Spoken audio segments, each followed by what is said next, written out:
سرخط خبرها پس از موبیلیزاسیا هزارها ماشین از روسیه به تاجیکستان آمده است. قضیه ششگانیک نوزادان نارسید بودند و یا از بی‌توجهی جان دادند و زمان پرواز هواپیماها از دوشنبه به تهران معلوم شد.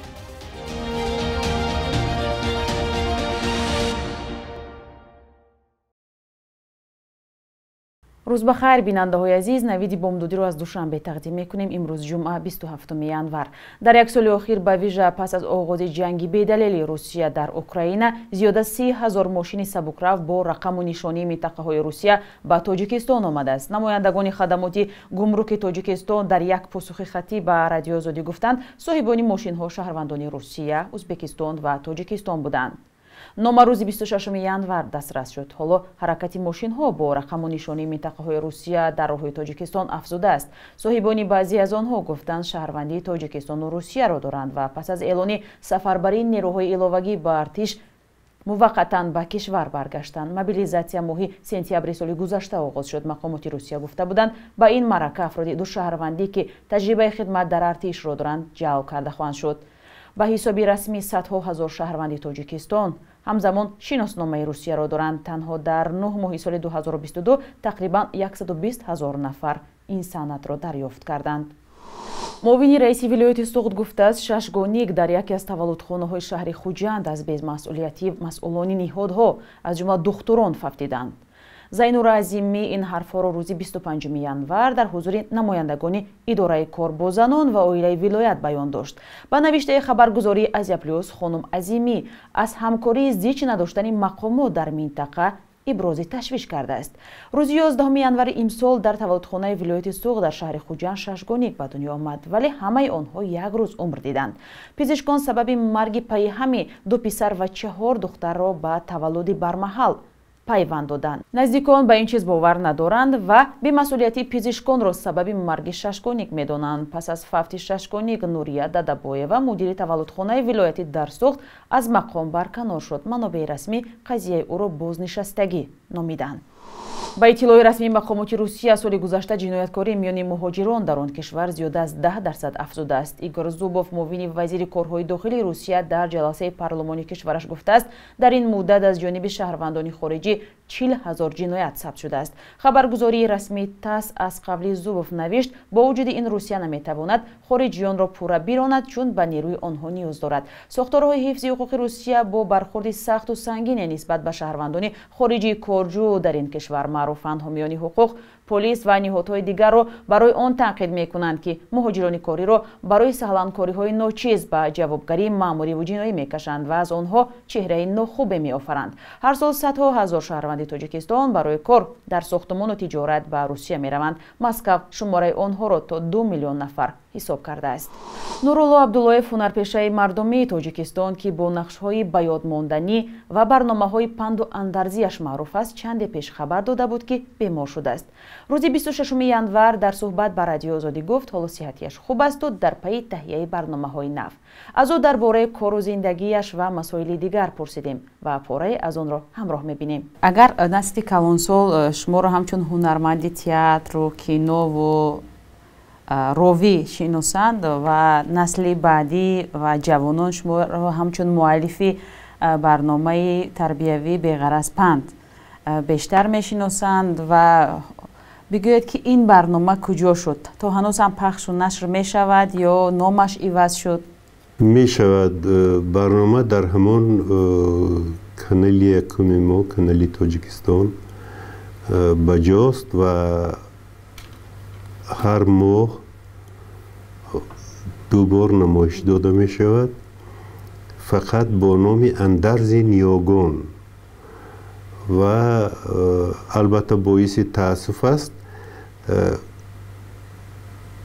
وقت معینی ندارد، چونکه در خودی همون تلویزیون همون سیتکه‌ای که پیشتر مثلا ما از روی برنامه می دیدیم که فلان روز حاضر همون برنامه سازی قریب که در چیهای ما نیست، در تلویزیون های ما نیست. مثلا تئاتر رپرتواری خودش دارد، میدونن که کدام سپکتاکل واقعی می شود. در اینجا همون از روی جشن اصلا روزهای جمعه، هر روز جمعه شب بعد اخبار باید این چیز رود. استفاده لهجه، نظرتون به استفاده لهجه در صحنه و نمایشنامه‌های هجوی چگونه است؟ اصلا زبان دراماتورگی از زبان ادبی فرق دارد. یعنی که وقتی که ما مقاله در نمیدونم روزنامه یا که هفته‌وار می نویسیم، این چیزی دیگر است. وقتی که آدمی زنده از صحنه گپ میزند یا که وای فرق ندارد که وای صحنه هجوی است یا که صحنه دراموی است، اگر وای ادرسی معین داشته باشد، یعنی قهرمان، مثلا قهرمانی من، قهرمانی که من اجرا میکنم شاید از کجای خوجند باشد، از روی نوشته مؤلف. پس هیچ ضرر ندارد که وای در اونجا از کلمه های از لهجه از وای استفاده برد، یا وای از کولا باشد یا که از پامیر باشد. بیننده های عزیز، شکلی پورایی صحبتی ما رو با نورالله عبداللهیف در نزدیکترین فرصت در وبسایت رادیو آزادی و هم آزادی ویدیو تماشا کنید. یک شرکت هواپیمایی تاجیکستان از احیای پرواز به ایران خبر داد. مسئولان سامانه ایر گفتند پرواز هواپیمای آنها از دوشنبه به تهران روز 31 ینور امسال در نظر است. پرواز با هواپیماهای بوینگ 737-800 و 737-900 انجام خواهد گرفت. از 10 فوریه سال روان پرواز هواپیماها میان دوشنبه به تهران هفته یک بار روزهای جمعه در نظر است. هواپیماهای شرکت سامان ایر که گفته می شود به نزدیکان رئیس جمهور تاجیکستان تعلق دارد، در حال حاضر به آلمان و امارات متحده عرب، ترکیه، هندوستان، روسیه، قزاقستان و ازبکستان پروازهای منتظم انجام می دهد.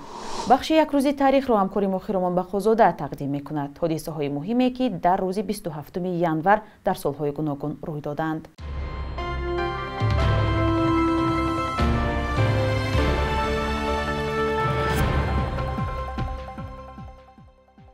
سالهای 1933-34 در تاجیکستان شوروی اولین لغت روسی و تاجیکی از چاپ برآمد که زیر نظر گروهی دانشمندان تحت رهبری استاد سخن صدرالدین عینی چاپ شده است. به این لغت اینچنین کلمه‌های از زبان گفتگویی هم وارد شده به حیث اساس لغت دانشمند معروف روس ولادیمیر دال استفاده شد. تکمیل و نشر لغت در آینده هم ادامه کرد و در سالهای شوروی چندین لغت دیگری دو زبانه از جمله لغت اصطلاح‌ها هم چاپ شد که برای رشد زبان و هنر ترجمانی سهمی کلانی گذاشت. 27 ینور سال 2018 خدمات نظارت دولتی بایداری تاجیکستان گفت محصولات گوشتی از راه حلال تهیه شده باید سرتیفیکات یا مجوز سطحی بین المللی را داشته باشد. این نهاد گفت در تاجیکستان که اکثر ساکنانش مسلمان می باشند و بازار استعمالیش از محصولات گوشتی وارداتی وابسته است، باید محصولات با صفت گوشتی را استعمال کنند. طلبات مذکور به محصولاتی که غیر از شیوه ذبحی حلال تهیه می شود ربط ندارد. 27 ینور سال 1940 نویسنده تاجیک ساربان تولد شده است که در برابر آفرینش سیمای قهرمان زمانوی در ایجادیات خود رو به تاریخ هم آورده است. قهرمان‌های اثرهای مشهور جوگی و دشت ماران را برخی منقدان برای پسیمیسم و بی‌تفاوتی انتقاد می‌کردند، ولی دیگرها ساربان را چون نویسنده خودرویی با استعداد دریافتند که با سلسله آثار و زبان و بیان ویژه‌اش فرق می‌کند. بانک ملی تاجیکستان قرب ملی سامانی را در برابر اسعار خارجی برای امروز 27 ینور چنین تعیین کرده است.